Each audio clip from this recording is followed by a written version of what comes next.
Vamos estudar a palavra do Senhor e eu quero convidá-lo a nós abrirmos as nossas Bíblias. A Bíblia, a palavra, essa semana eu fiquei sabendo que o português correto é abrir a Bíblia. Cada um tem a sua Bíblia, né? Não é Bíblias, eu não tenho mais de uma, tem uma aqui, né?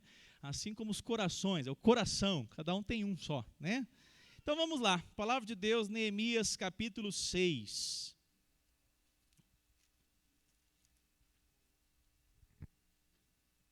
Eu peço que você lute em concentrar-se nesse momento da exposição da palavra de Deus. Há muitos motivos para você ficar inquieto, mas há um para que você seja fortalecido, revigorado e saia daqui com o desejo de amar mais o Senhor Jesus. A palavra de Deus diz aqui no verso 1 de Neemias 6. Encontraram?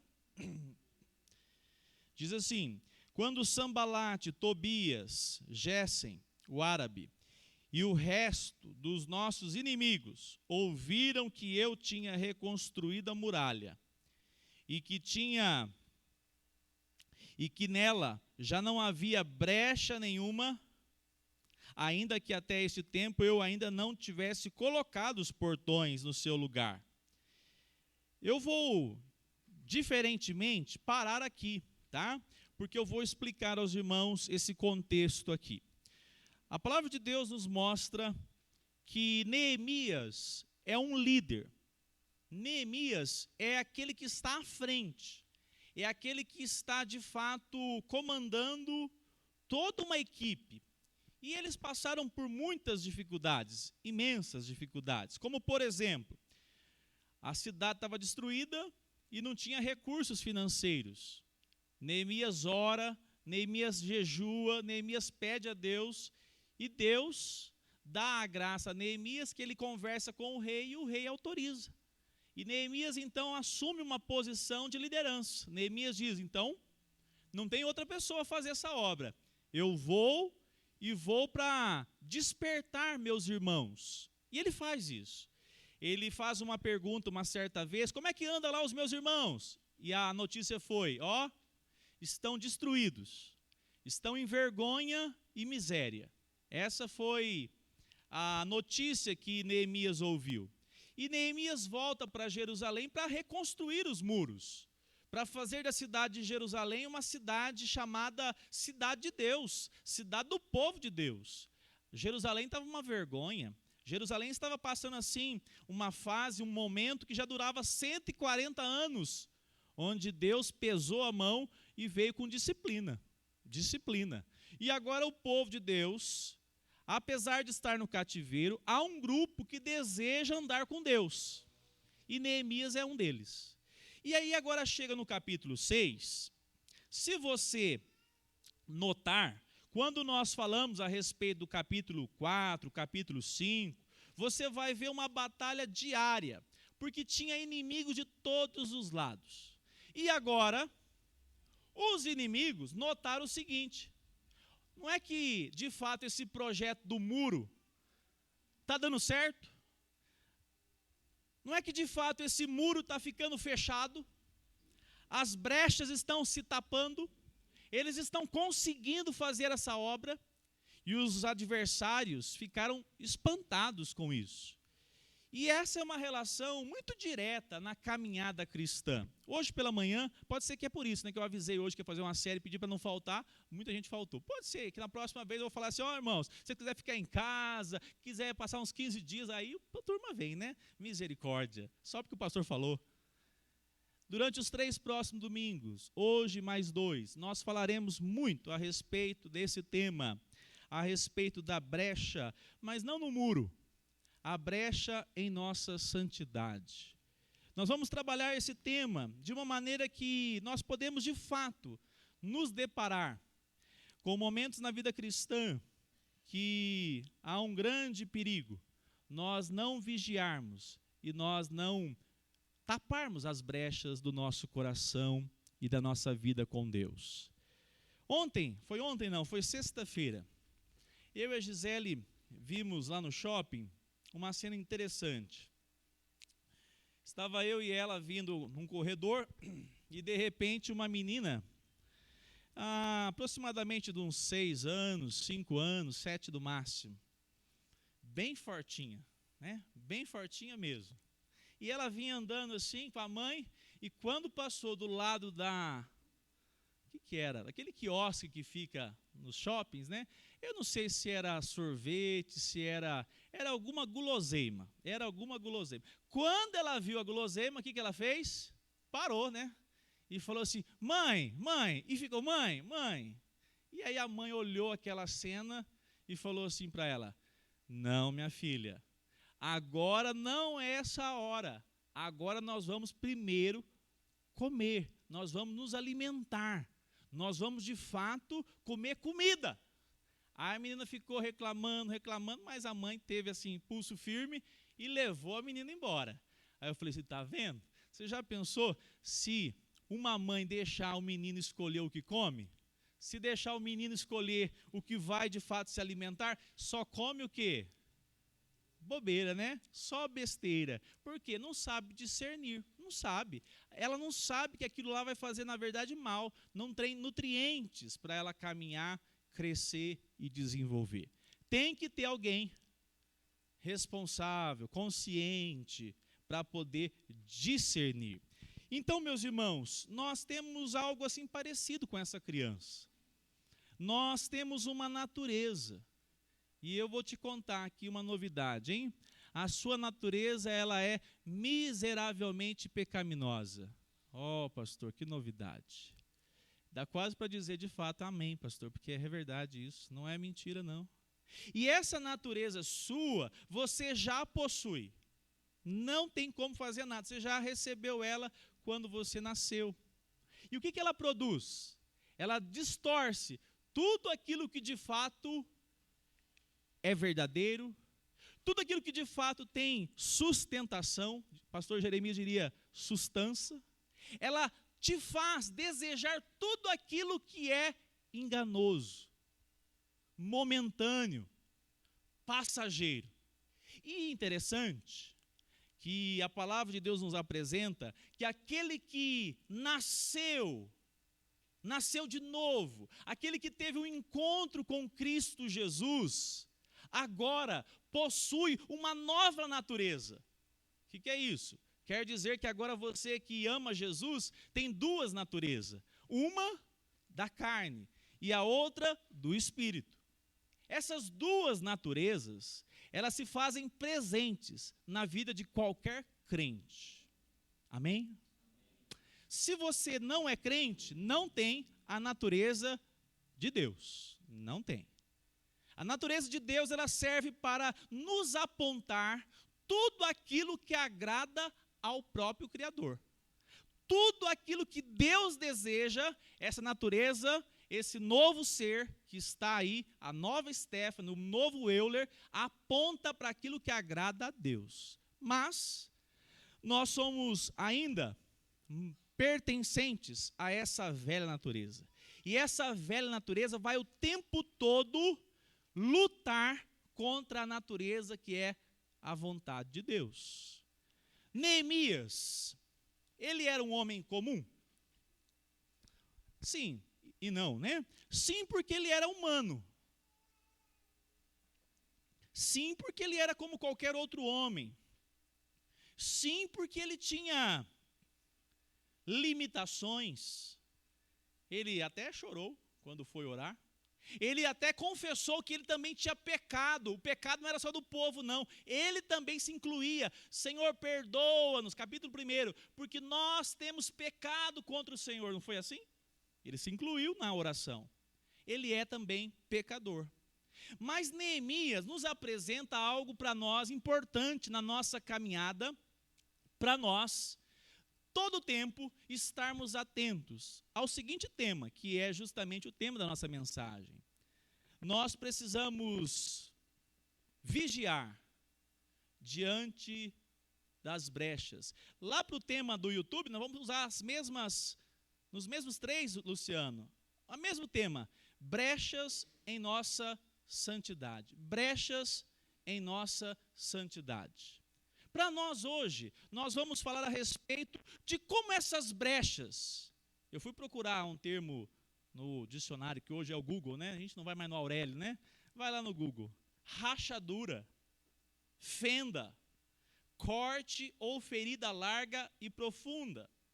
Essa relação de uma abertura na nossa vida, agora como povo de Deus. Lá em Efésios, depois eu vou ler com mais destaque, apresenta para nós que nós temos uma nova natureza. Não precisa abrir agora não. Essa nova natureza é a partir do momento que nós caminhamos com o Senhor Jesus. Quem deseja fazer a vontade do Senhor Jesus? É interessante que, se nós perguntarmos para qualquer pessoa, você quer fazer a vontade de Deus ou a vontade do diabo? Todo mundo vai responder que é a vontade de Deus, né? Só se não tiver muito bem da cabeça, né? O problema é que o diabo não apresenta um engano de maneira, ou melhor, uma verdade. Ele apresenta um engano. Ninguém cai porque é uma coisa ruim, cai porque é bom.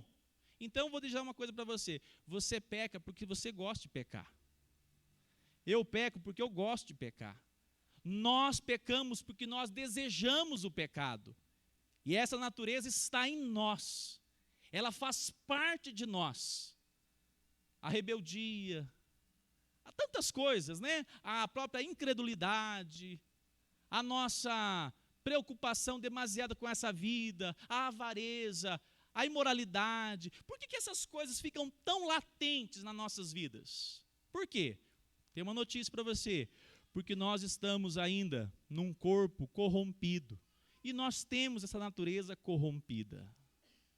Agora, meus irmãos, para aqueles que estão em Cristo, a palavra do Senhor, agora você pode abrir lá em Efésios capítulo 4, eu vou ler com você, diz assim, Efésios capítulo 4,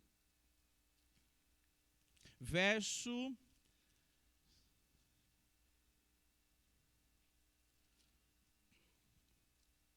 22.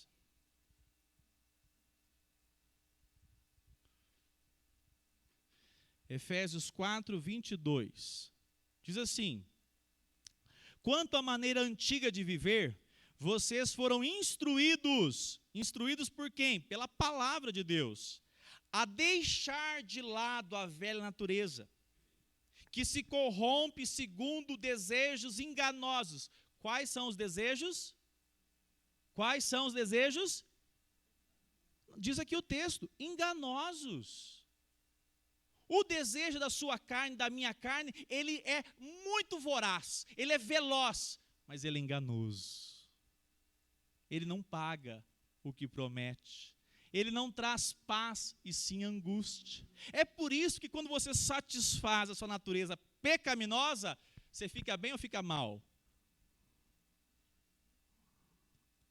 Só se for no momento, né, pastor?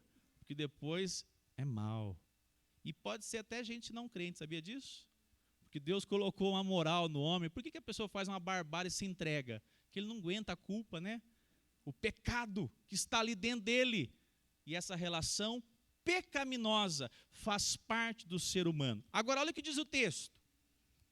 Diz assim: deixando de lado a velha natureza, que se corrompe segundo desejos enganosos, a se deixar renovar no espírito do entendimento de vocês.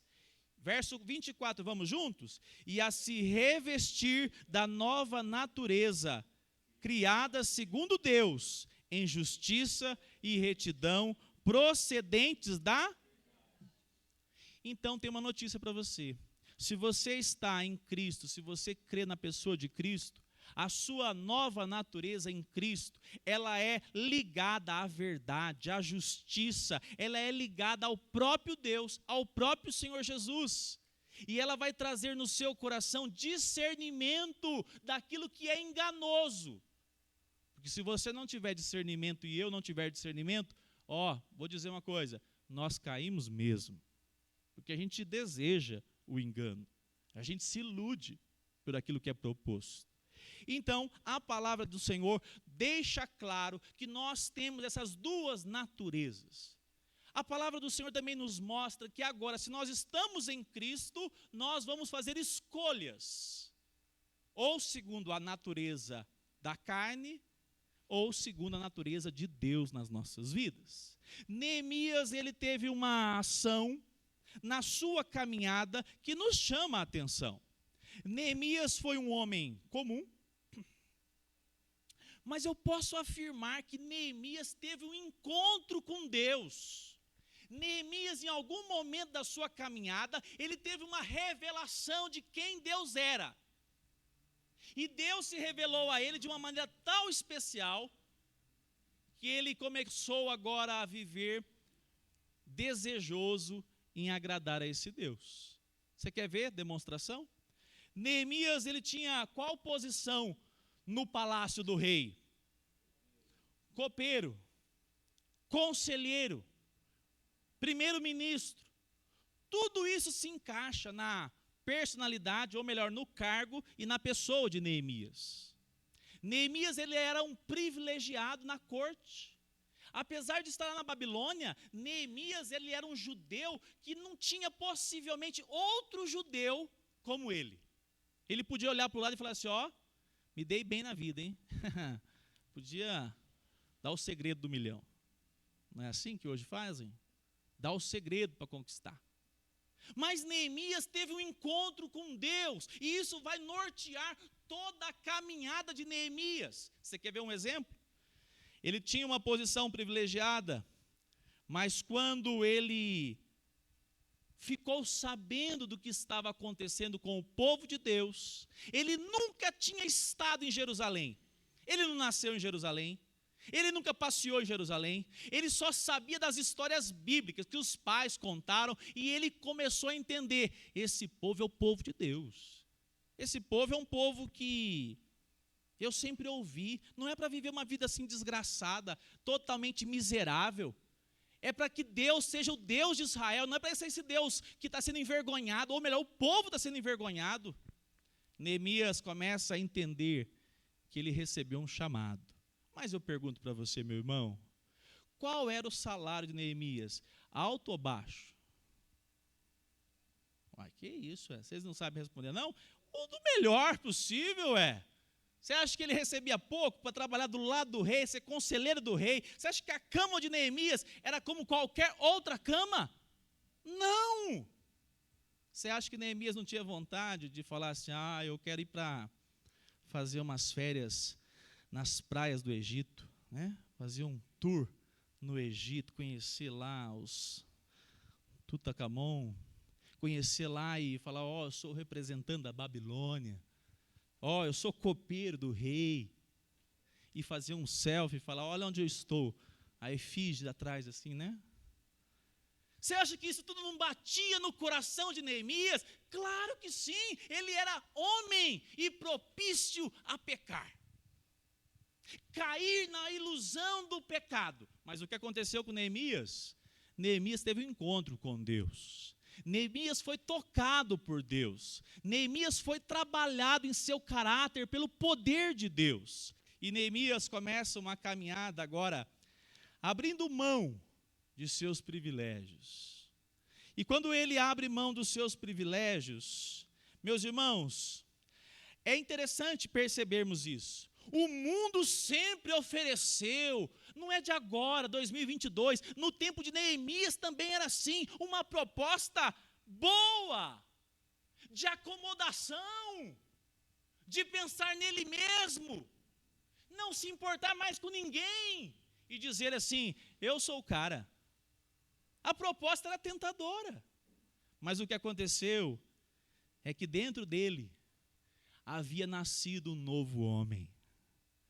Havia nascido a nova pessoa em Cristo. A própria pessoa de Neemias agora, ela é diferente. Ela pensa no reino, ela pensa em Deus, ela pensa em decisões que envolvem o reino de Deus. E você quer ver como? Ele faz algo como, por exemplo, abrir mão da sua posição e ir trabalhar de pedreiro, de vigia, de guarda da turma, para construir um muro que estava só ruína e pó. Vamos voltar daqui a pouco a falar sobre Neemias. Lá em Hebreus, joga na tela, por favor. Não abra a Bíblia agora não. Por favor, mantenha comigo aqui e me ouçam. Hebreus 11 diz assim: pela fé, ouça bem, 24. Pela fé, Moisés, sendo homem feito, recusou ser chamado de quê? Da filha de Faraó. Ele recusou o título. Eu não quero esse título. Preferindo ser maltratado junto com o povo de Deus. Ao quê? Vamos forte? A usufruir de prazeres transitórios de quem? Do pecado. Ele preferiu abrir mão do título de filho da filha de Faraó, da princesa, do que aceitar a proposta transitória. Olha a palavra transitória, dos prazeres. Os prazeres nos atraem, irmãos. Os prazeres desta vida nos assedia. A nossa relação com a nossa natureza humana, ela é tentadora. Mas sabe o que aconteceu? Moisés preferiu ser maltratado, ser tratado como: não faço parte dessa turma, eu faço parte do povo de Deus e vou viver como povo de Israel, sofrendo, mas eu não abro mão dessa identidade em Cristo. Não abro essa identidade na pessoa do Senhor Deus. E diz o texto: e ele abriu mão devido ser prazeres transitórios do pecado. Interessante pensar nisso. Ser filha agora da rainha, da princesa, da filha de Faraó, ou melhor, da esposa, da filha ou da esposa? Filha. É pecado, pastor? Ter uma boa vida lá é pecado? Ser chamado de egípcio era pecado para Moisés? O problema, sabe qual é, meus irmãos? É que normalmente nós queremos fazer assim. Quando fala em santidade, separação para Deus, a gente faz uma lista. Ó, santidade quer dizer, não pode fazer isso, não pode fazer aquilo, não pode fazer aquilo, não pode fazer aquilo. E essa relação, ela toma conta do coração de uma pessoa e ela fica assim, ó, isso não, isso não. E ela vai simplesmente definindo o que é, o que não é, ao invés de pedir que não seja criada uma lista, mas sim uma consciência de tudo aquilo que não agrada a Deus. Amém? É mais do que lista. Se a pessoa fala, então vocês não fazem isso, não fazem isso. Ixi, irmão, se fosse só não fazer isso, estava fácil. A minha consciência agora em Deus, ela não permite mais que o pecado encontre espaço no meu coração. Ou você acha que Moisés não estava entendendo? Aqui, eu ficando com o povo egípcio, a minha identidade como servo de Deus vai ser corrompida. Vai. Eu vou me aculturar com a prática dos egípcios. Eu vou acabar me esquecendo desse Deus que eu amo. Sabe o que aconteceu com Moisés, irmão, irmã? Ele se converteu, ele teve um encontro com Deus. Deus o visitou mesmo sendo criado no meio dos egípcios. Possivelmente a mãe, né?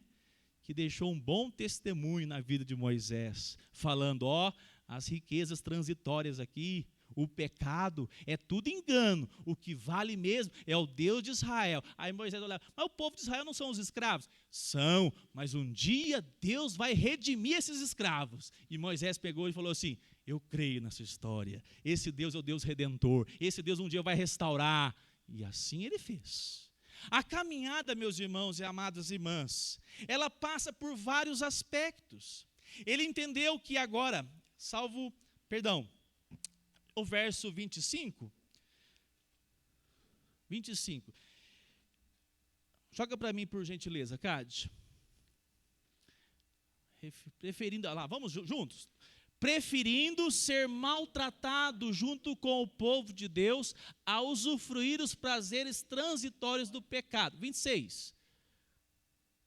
ele entendeu que ser desprezado por causa de Cristo era uma riqueza maior do que os tesouros do Egito, porque contemplava Ele fez a conta, e só faz essa conta quem tem o Espírito Santo. Ele fala assim: opa, os prazeres aqui são bons, mas maior satisfação eu tenho nesse Deus vivo, maior satisfação eu tenho na palavra de Deus, maior satisfação um dia eu terei eternamente na presença desse Deus vivo e santo. Aí Moisés fez a conta e falou assim: está me chamando, mas eu decido, eu me posiciono como servo de Deus e quero andar assim. A palavra do Senhor então nos apresenta, meus irmãos, e eu quero destacar nesta noite um primeiro aspecto: posicionamento como servo de Deus. Posicionamento como serva de Deus, meus irmãos, nós precisamos todos os dias. Possivelmente, essa é uma das áreas que a igreja hoje mais sofra, por justamente não se posicionar através da nossa nova identidade. Somos servos de Cristo porque temos a natureza de Deus. Mas a primeira parte também nós deveríamos falar amém. Precisamos nos posicionar, porque se nós não nos posicionarmos, o engano vai nos arrastar. Que a sua carne, a minha, ela deseja tudo que é oferecido lá fora. Ela deseja. Nós convivemos num contexto de batalha, e olha só o que diz a palavra do Senhor. Quando nós notamos tudo o que está acontecendo com Neemias, com Moisés, parece que essa história se repete. Como foi com José? José, não vou ler detalhe por detalhe. Você conhece a história de José, aquele que era filho de Jacó e foi levado para o Egito? Conhece? Diz o texto bíblico que ele estava bem.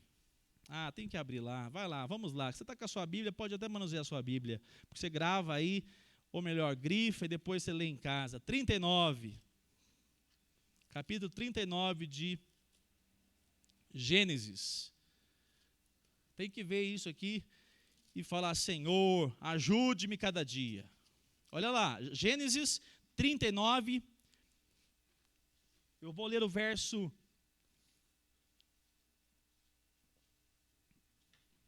5. Diz assim a palavra do Senhor: e desde que Potifar o fez mordomo, quem? José, de sua casa, e encarregado de tudo o que tinha, o Senhor abençoou a casa de quem? Do egípcio, por causa de José. Olha só, a bênção do Senhor estava sobre tudo o que tinha, tanto em casa como no campo. A fazenda José cuidava, da casa José cuidava. Verso 6, o Potifar confiou tanto que deixou tudo nas mãos de José, de maneira que não se preocupava com nada, a não ser com o pão que comia. Olha a confiança de Potifar em José. E José era como? Pecador. Pecador. E se eu pudesse perguntar, e você pudesse me responder, quais tentações José experimentou? Várias. Ou você acha que quando ele olhou tudo, observou de onde ele veio, rejeitado pelos irmãos, pobre, escravo, não foi preso ainda não, no buraco onde foi lançado pelos irmãos, todo esse sofrimento, ele poderia dizer assim: quer saber de uma coisa? Coloquei essa mão no meu desse dinheiro todo aqui, ó, uma parte aqui, 20%, né? 20%, ninguém vai ver. O Potifar nunca vai descobrir e eu monto a minha riqueza. Daqui 15 anos, eu já estou bem de situação e eu tenho a minha independência. Isso chama-se o quê? Corrupção. Isso chama-se o quê? Amor e apego ao dinheiro. Possivelmente José também vivia uma vida até boa na casa de Potifar. Mas José foi tentado contra aquilo que nós vivemos no nosso dia a dia. Ou a avareza não toma conta do nosso coração se nós não nos posicionarmos? Toma! Se nós não vigiarmos, ela toma conta do nosso coração. E a avareza, ela é um apego excessivo ao dinheiro, aquilo que é material. E nós muitas vezes negligenciamos a família. Tamanho apego, a avareza no coração do homem, da pessoa. José foi tentado e aquela avareza bateu no coração. Eu vou fazer o seguinte, vou pegar uma parte. Não vou fazer isso não. Eu sou homem de fé. Vou continuar firme aqui. Aí ele venceu essa tentação. Aí, claro, crente, aparece outro. Vamos lá? Verso 7. Olha o que diz assim o texto. Assim depois, verso 6 ainda. Potifar confiou tudo que tinha, não se preocupava com nada, a não ser com o pão que comia. José tinha um belo porte e boa aparência. O cara era boa pinta, fortão e alto. Devia ser um homem bonito, diz o texto. Olha o que diz a história. Assim, depois de alguns dias, a mulher de Potifar pôs os olhos em José. É lógico. Uma mulher agora olha para José e fala para José, José, peraí, você vai ser o cara que vai comandar aqui tudo, toda a vida. Vamos ter uma vida dupla. Ninguém vai saber, você já pensou? Está tudo resolvido. Você tem mordomia e vai me ter também. Olha só o convite. Diz o texto, verso 7. Venha para a cama comigo. A mulher de Potifar não devia ser, e eu concordo com essa expressão, não devia ser uma mulher muito feia não, né? Não é não? Pensa comigo aqui. José, 20 e poucos anos, fortão, bonitão, inteligente. Pensou, já faço caixa 2, acumulo aquela grana. Com mais 15 anos aqui, dou o golpe no patrão e levo a mulher dele. Pronto. Ideia assinada, capeta. Não é não? Você dá risada, mas não é assim que ele age? E o pior é que passa isso na nossa cabeça. Ou não passa? Só na minha que passa. O seu santarrão que não passa isso na sua cabeça, não? Vou dar um golpe aqui, faço assim, olha que caminho fácil. Aí você lembra, assinado capeta. Opa, eu sou de Deus. Eu nasci de novo, através da fé que tenho em Cristo, que é vivo. Eu não vivo para mim mais, eu vivo para aquele que me resgatou. E Neemias, José, Moisés, opa! Essa proposta é boa para a minha natureza humana. Mas para eu, que amo a esse Deus vivo, eu não quero. E vamos ver o que ele responde? Firmemente um posicionamento. Olha o que ele diz, verso 8. Ele, porém, recusou e disse à mulher de seu dono, escute! Deu um grito para ver se ela acordava, né? Ô sirigaita, presta atenção. Olha o que você está falando, mulher. Você é doida? Olha o que ele responde. O meu Senhor não se preocupa com nada do que existe nesta casa, porque eu estou aqui. Tudo que tem, ele passou às minhas mãos. Não há ninguém nesta casa, olha a posição desse cara, que esteja acima de mim. Ele não me vedou nada, a não ser a senhora, porque é mulher dele. Como, pois, cometeria eu tamanha maldade? Detalhe, quando o homem vive para a natureza terrena, pecaminosa e maligna, ela não pensa em um segundo no outro. Amém? É verdade. Você só pensa em você e no seu umbigo. Mas quando o homem é nascido de Deus, quando o homem tem os valores de Deus, ele começa a parecer com Jesus. E Jesus, como é que é o amor dele? É de papo? É de conversa fiada ou é sacrificial? Jesus não fala que te ama, ele demonstrou que te ama. Nós falamos muito fácil. Não, pode contar comigo, viu, Clayton? Pode fazer um negócio comigo, eu não te dou um golpe de jeito nenhum. Fica tranquilo. Aí vem a crise e fala, mas o Clayton está rico já, né? Não vai fazer mal para mim, não. Os homens mudam. O amor de Cristo não mudou, mesmo sabendo quem você é. Quando você está em Cristo, você olha para a pessoa que está do seu lado e fala assim: Senhor, se ela não merece ou merece, eu não quero saber. Uma coisa eu sei, me ensine a amar como o Senhor amou as pessoas. É assim. Porque todo mundo justifica o pecado, fala assim, mas também, é assim, levou um chifre, não é assim que as pessoas falam? Porque o marido era grosseiro, fez não sei o quê. O José estava com a lista pronta. Ele nunca tratou bem a mulher dele. Ele sempre foi grosseiro. Aí José diz, como eu posso fazer uma maldade dessa contra aquele que entregou tudo na minha mão? Mas não para aí, porque essa dádiva não é de José naturalmente. Olha o que aconteceu. Ele diz assim, como eu pecaria contra Deus. Ele sabe o que é pecado, porque ele sabe o que agrada a Deus e o que não agrada a Deus. Na verdade, Deus está em relacionamento com José. José está ligado em Deus e ele tem discernimento do que é certo, do que é errado. Ah, meus irmãos e irmãs, como eu e você precisamos desse relacionamento diário. Para quê? Discernir os enganos do pecado. Os enganos não são propostas ruins. Os enganos são propostas tentadoras e que nós desejamos muitas vezes. Mas o Espírito de Deus, quando ele está atuando na vida de um crente, de uma crente, ele traz assim, não faz isso que não vai ser bom. Não faz isso porque não glorifica a Deus. Deus não vai ser louvado com essa atitude. E essa foi a relação que agora José tem consciente. E essa relação é pecar contra Deus. Pecar contra Deus.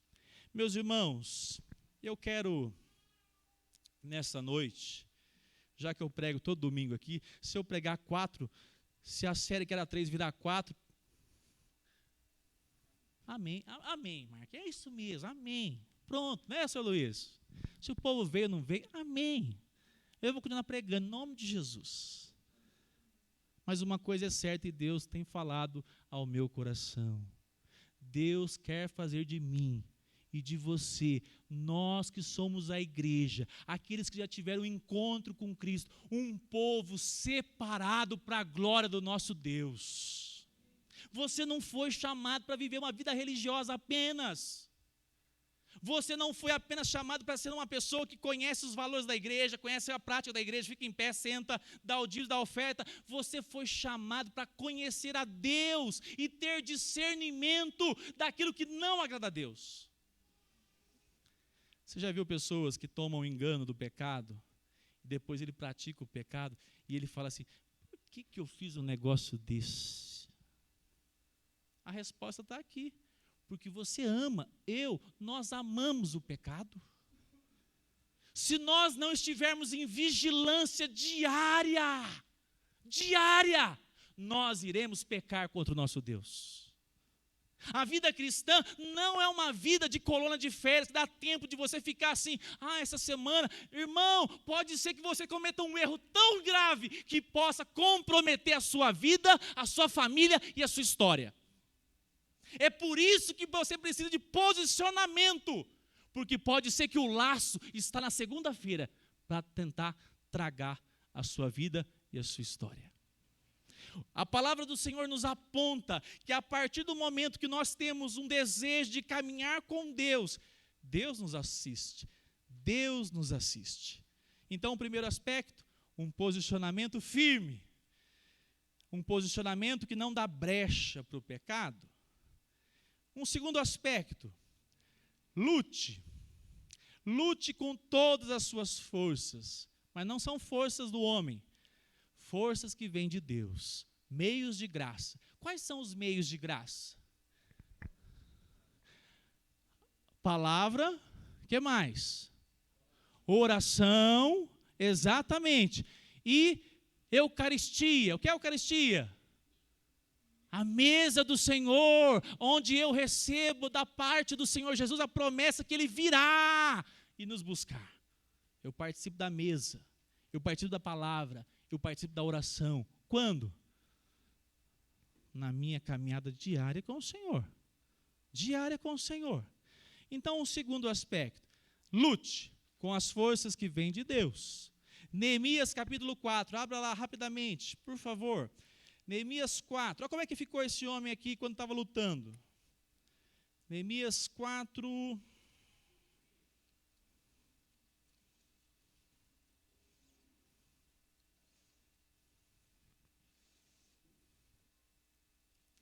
Quatro, 21. Diz assim, Neemias estava lá, preocupado com o povo, trabalhando, diz assim o texto, assim trabalhávamos na obra, e metade empunhava as lanças, desde o raiar do dia até o anoitecer. Também nesse mesmo tempo eu disse ao povo, cada um de vocês fique em Jerusalém com o seu servo, para que de dia, ou melhor, de noite, nos sirvam de guarda, e de dia trabalhem no muro. Verso 23, vamos juntos? Nem eu, nem os meus irmãos, nem os meus servos, nem os homens da guarda que me seguiam, tirávamos as nossas roupas, nem mesmo para dormir. Cada um se deitava com as armas à sua direita. Pensa a cena. Não tirava a roupa para dormir. Tomava banho? De jeito nenhum. Como é que vai tomar banho? Estava lá agarrado, vigiando, porque tinha vários inimigos tentando frustrar a construção, a reconstrução do muro.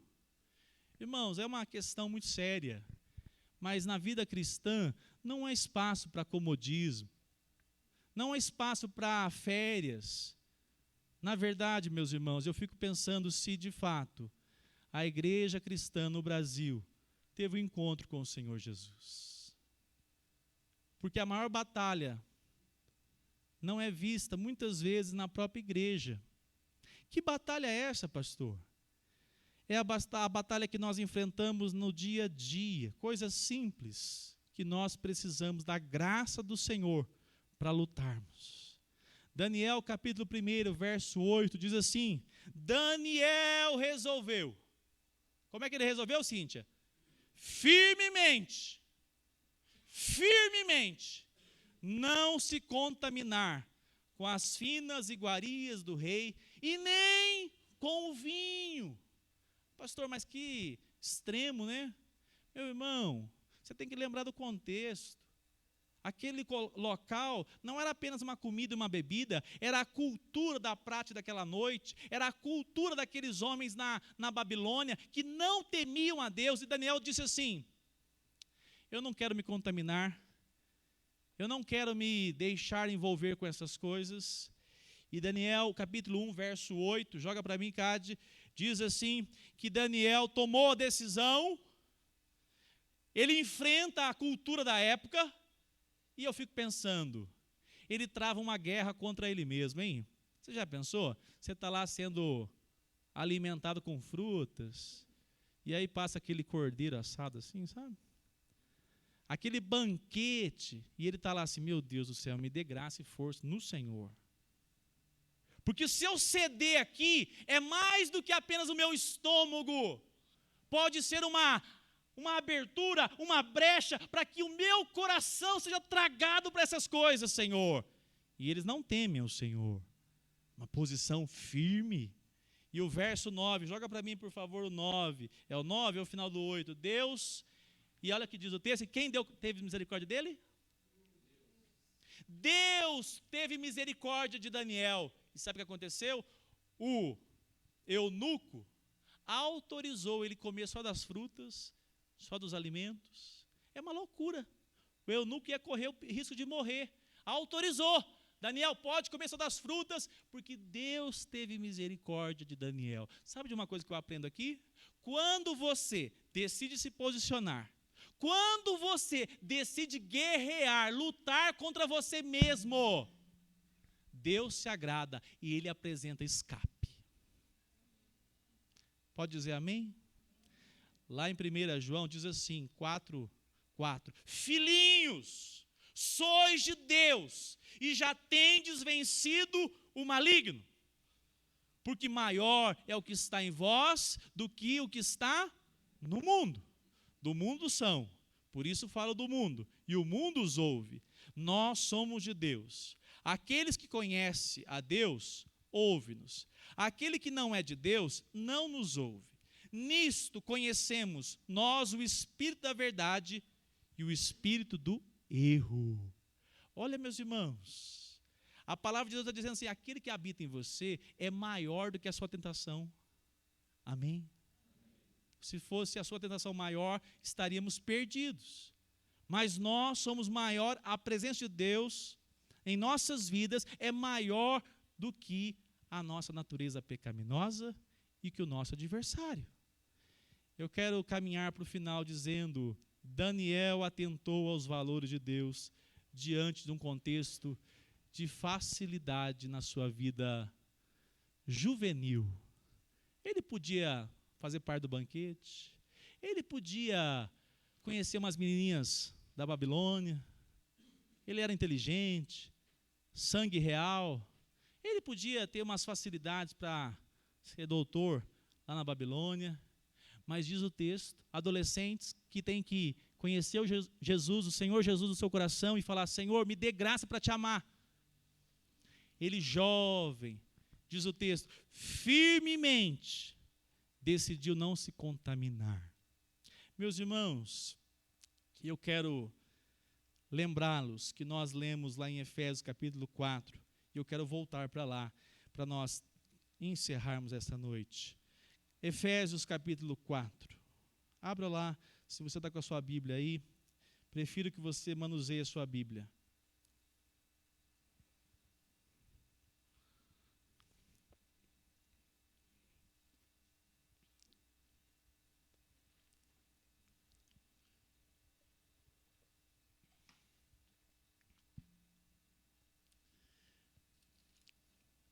Verso 17 diz assim, portanto, digo e no Senhor testifico, 4,17, não vivam como os gentios, não vivam mais.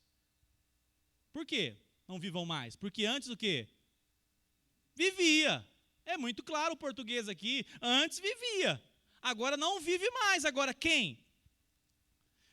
Aqueles que vivem na vaidade dos seus próprios pensamentos, tendo o entendimento obscurecido, separados da vida que Deus concede, por causa da ignorância em que vivem, pela dureza do seu coração. Olha só essa palavra, obscurecido em seu entendimento, sem discernimento daquilo que de fato agrada a Deus, daquilo que é certo, daquilo que é errado. Diz mais o texto, tendo se tornado insensíveis, eles se entregaram à libertinagem para, de toda forma, ou melhor, de forma desenfreada, cometer todo tipo de impureza. Mas isso não foi assim que vocês aprenderam de Cristo. Olha agora a pergunta. Se é que de fato vocês ouviram falar dele e nele foram instruídos. Segundo é a verdade em Jesus. Vamos bem forte, o 22. Quanto à maneira antiga de viver, vocês foram instruídos a deixar de lado a velha natureza, que se corrompe segundo desejos enganosos, e a se deixar, vamos continuar, a renovar no espírito do entendimento de vocês, e a se revestir da nova natureza criada segundo Deus, em justiça, retidão, procedentes da verdade. Quero terminar dizendo um testemunho, irmãos. Eu tive, na minha vida, como segunda geração de crente. Quem aqui é, eu acho que a maioria é primeira geração de crente, levanta a mão. Primeira geração como crente. Sua mãe foi crente? Seu pai foi crente? Se o seu pai e a sua mãe foi crente, você é segunda geração. Se você não teve o pai e a mãe crente, você é a primeira geração. Quem teve a primeira geração? Não teve o pai nem a mãe crente, levanta a mão.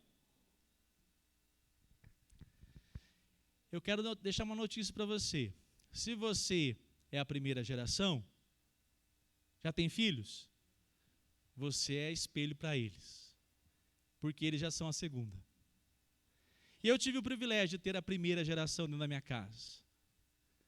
Minha mãe, sozinha, criando os meus irmãos e eu. E meus irmãos, eu entendi o que é ser uma pessoa santa. Eu entendi o que é viver uma vida de santidade. E vou confessar para vocês que vi minha mãe várias vezes pecar. Porque senão fica parecendo que ela nunca pecou. Várias vezes eu vi. Mas eu nunca conheci uma pessoa que se posicionasse em viver uma vida separada para Deus, como minha mãe. Isso trouxe um legado para a minha história. Porque hoje, muitas vezes eu penso assim, será que eu estou fazendo de fato como minha mãe fazia? Ou faz, né? Graças a Deus está viva. Será que quando eu ouvia da minha mãe assim, meu filho, não assista isso. A gente achava chato. Mas ela dizia assim, isso são coisas do mundo aí fora. Você e seus irmãos, nós não somos desse mundo. Nós somos do Senhor. Um dia vocês vão ter entendimento do que eu estou falando. Um dia o Espírito Santo vai colocar no coração de vocês esse entendimento. E vocês vão me agradecer. Eu louvo a Deus, porque tive esse exemplo de separação, de viver no mundo pecaminoso e posicionar-se como servo de Deus. Qual é a diferença do fariseu, daquele homem, você, eu, Dona Fátima, que quer ser uma pessoa santa? A diferença é que o fariseu, tudo que faz, ele diz, como eu sou bom, como eu consegui. O fariseu, ele sempre apresenta a glória para ele mesmo. E o santo, o separado para Cristo, o tempo todo ele está prostrado aos pés de Cristo, clamando, Senhor, fortalece a minha vida, renove a minha vida. E se eu posso definir uma palavra da referência que eu recebi de santidade, é de joelhos no chão. A separação nossa nesse mundo, meus irmãos, é de lutarmos e falarmos, Senhor, nós não podemos viver a vida cristã de qualquer maneira. A relação da nossa vida diária, irmãos, é de fato de falar, Senhor, me dê graça de me posicionar. Nós seremos levados pelo mundo afora e não teremos parte com Deus se nós não posicionarmos como servos do Senhor Jesus consagrados a Ele. A eleição se cumpre através da ação da santificação. Sem ela, ninguém verá a Deus. Se você educa a sua filha, o seu filho, amando a novela que passa na Globo, eu tenho uma notícia para você. Ele nunca vai saber discernir aquilo que de fato agrada a Deus ou não agrada a Deus. Se você de fato no seu coração quer uma separação, comece nas pequenas coisas. Mas não aponta para o outro não, comece no seu coração, fala, Senhor, trabalhe na minha vida. O Senhor é o maior valor da minha vida. O Senhor de fato é aquilo que eu mais desejo na minha caminhada.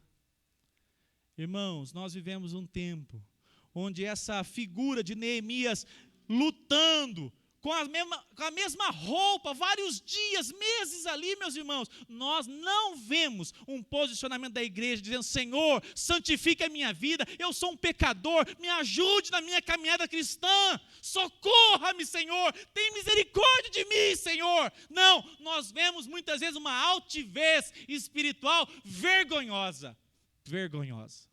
E eu fico pensando, Senhor, tem misericórdia de mim. Tem misericórdia da minha vida, porque eu não tenho feito a separação na minha vida que é necessário para agradar o Senhor. Eu repito, que Deus possa fazer de você e de mim batalhadores, servos guerreiros, que lute contra a sua própria natureza. Se você se assentou aqui e já acha que é salvo em Cristo Jesus, você vai entender o que eu estou dizendo. Você foi chamado para viver uma vida cristã de batalha diária contra você mesmo. E eu quero terminar nesta noite convidando você. Vamos clamar ao Senhor misericórdia? Vamos clamar ao Senhor que nos fortaleça as nossas mãos. para fazer de nós um povo separado para a glória dele. Amados irmãos, nós estamos sucumbindo a esse mundo perdido aí fora. Os nossos filhos verão de fato nas nossas vidas separação entre o mundo e aquilo que agrada a Deus, o santo e o profano.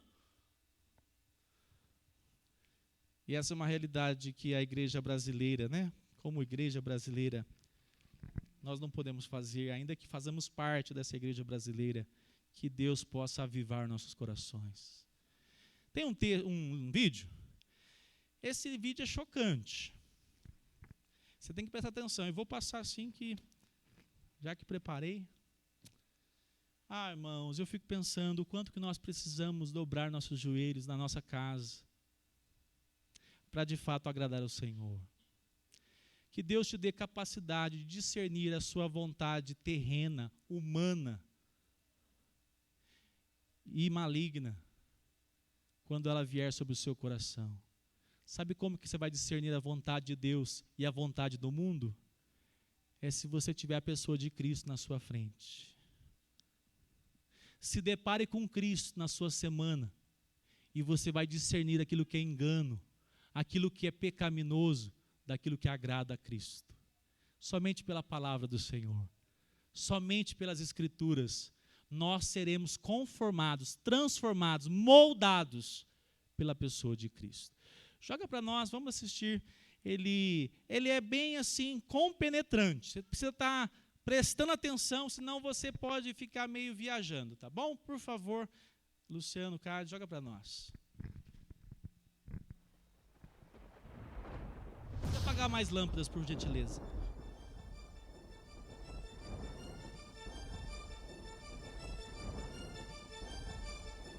The only possible attitude toward out-of-control desire is a declaration of all-out war. I hear so many Christians murmuring about their imperfections and their failures and their addictions and their shortcomings, and I see so little war. Murmur, murmur, murmur. Why am I this way? Make war! If you wonder how to make war, go to the manual. Don't just bellyache about your failures. Make war. He says, I'm continuing the quote, there is something about war that sharpens the senses. You hear a twig snap or rustling of the leaves and you are in attack mode. Someone coughs and you are ready to pull the trigger. Even after days of little or no sleep, war keeps us vigilant. There is a mean, violent streak to the true Christian life. But now let's very carefully ask, violence against whom? Or what? Not other people.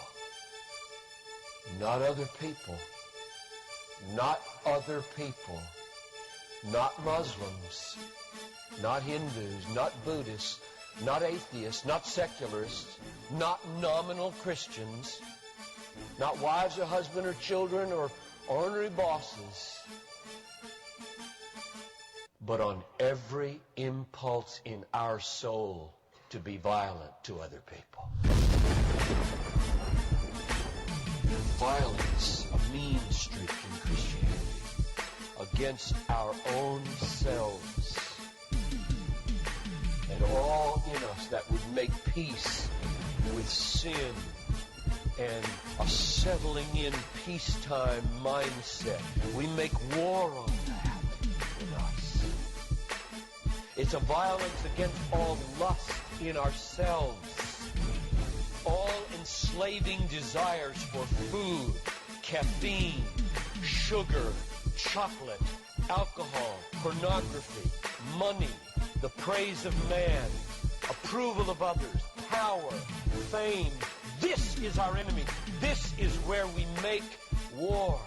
It is a violence against all racism cynicism in our souls, all sluggish indifference to injustice in our souls, a violence against all indifference to poverty and indifference to abortion in our souls. Did you know that in the warfare of Romans, Satan doesn't show up until chapter 16?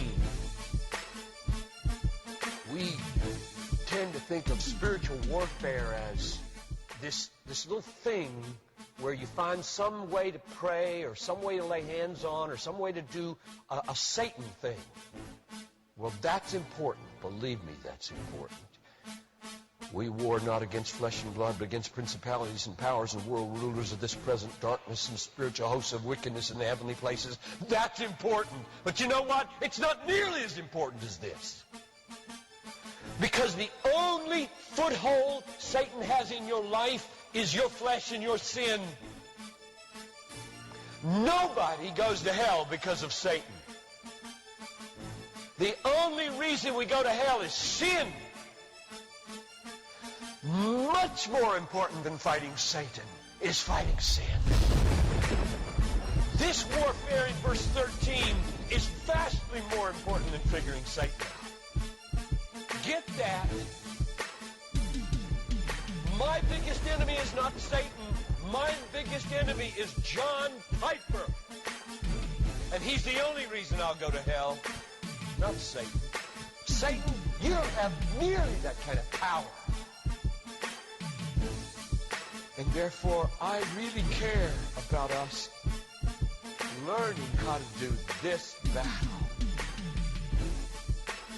Christianity is not a settle in, live at peace with the world the way it is religion. Like most Christians live their daily lives.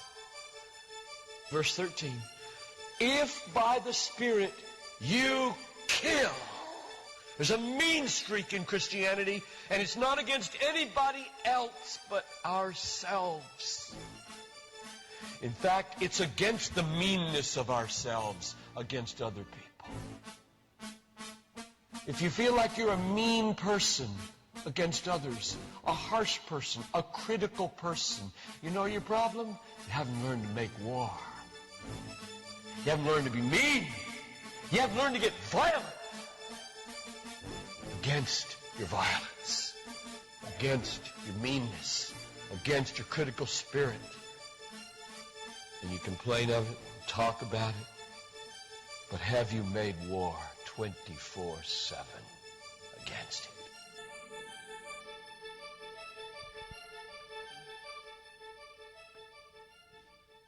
Amém. Vamos guerrear contra o pecado? E se for pelo amém aqui, nós estamos perdidos. Amém? Convido você, igreja, a nós batalharmos nossa vida semanal, começando hoje, para a glória do nosso Deus. Que Deus consagre a sua vida.